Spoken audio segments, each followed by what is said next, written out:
I made it. I made it alive, as you can see. Yeah, got a lot to talk about. Kind of. It was a very long day. Depending on where you count it to start. I don't feel like it's been more than one day. It's technically been 2 days, but I haven't really slept a lot, so it kind of feels like one really long day. I had to get up really early and I drove 8 hours to the airport. Then when I got on my plane, I had I think there was 2 planes in total. I think it was like 16, 17 hours. And after that, when I landed, I had to take a bus, which was another 3 hours. When I got off the plane, yeah, it really sucked because I immediately got on a bus again. I didn't even get like a layover time like I thought I would. When I got to Jai, my dad picked me up from the bus station and took me to my dorm. So it sounds like the worst thing that happened is just the fact that I had to sit for a really long time. But that's not the worst. It was so stressful going through the airport, because I mean, I've gone through airports like 1,000 times before, but this time I didn't have a visa. And I didn't have a visa because in Taiwan, when you land, depending on your nationality, when you land, you are entitled to 30 days without a visa, just like a visitor's thing. But if you overstay that, then there's a fine, and eventually they can just kick you out. So most people come, and then in the 30 days they go to another country, or they go to like Hong Kong or Korea, and they'll get an actual longer term visa for whatever they're staying for. But so yeah, I didn't have a visa, and I walked up to the lady who was supposed to take my boarding pass, and she checked it. She was like, "Do you have a visa?" I was like, "No, I'm gonna get a landing visa when I get there."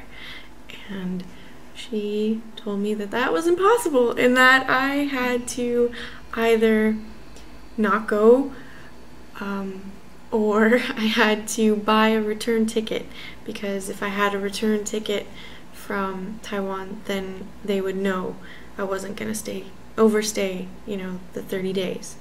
So they wanted proof of a return ticket, or I just wasn't going. So she's like, "Yeah, we can't let you on the plane without some form of visa or proof that you won't be staying for longer than is allowed." I was actually in Vancouver at the time, and I was dropped off in Calgary. I had already flown from Calgary to Vancouver. I wasn't anywhere close to home. So if I was stranded in Vancouver, I would be screwed. I mean, I'm sure I would have survived, but still, it would be quite an ordeal of an experience.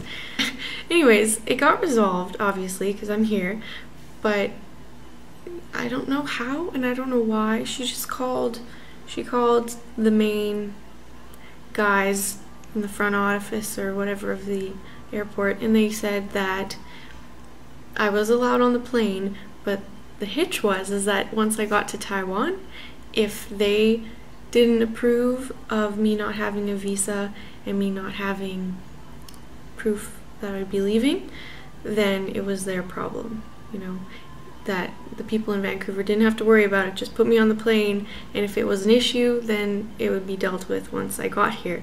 So meaning that once I got here, I would be sent home like immediately, like I wouldn't be allowed to stay, or I'd have to buy a return ticket when I got there. Kind of a sigh of relief, I guess. I got to get on the plane, but then when I got off the plane, I had to stress out again, wondering whether or not they were going to let me stay without the documents that they wanted. Luckily, they did. In fact, they gave me 90 days free, without a visa, without any need for a ticket or anything like that, when it's supposed to be 30 days. It came out on the positive side. Not only was I okay to stay, I was okay to stay 3 times longer than I had originally thought. But otherwise, I haven't really done much. Kind of setting up my stuff. That's my bed. It's kind of plain right now. I haven't put anything on it because I have to unpack all my stuff. I promise to make a video showing you everything, not just this little square here, because it's a lot more interesting than this screenshot shows. But yeah, that's for another day when I'm not so tired and when I have more stuff out, because I kind of think it would be better to show the video when I have, you know, all my stuff settled in and organized and it doesn't just look like an empty apartment, because nobody wants to see an empty apartment. You guys want to see the final product, I guess. The landlord or the previous tenant here put up like decals in the bathroom and they're really weird. They're like baby Winnie the Poohs, and it's weird because I have to shower in there and I have to do my makeup in there, and it's kind of hard to do that with like 1,000 little cartoon bears staring at you. So, but I'm assuming that means it's okay to put up decals, so I'm gonna do something about all this bear space once I find something interesting to put up there. That's another thing. Oh god, I don't have internet for a while. There's no wireless, which I was expecting. I didn't think that they would come with wireless, but there is wired internet, but there is no wire. So I have to go out and buy a wire to connect it to my computer before I can get on the internet. I think that's all I have to talk about. I'm really tired and it's my first video, and oh. Hello? I'm alright. Yeah.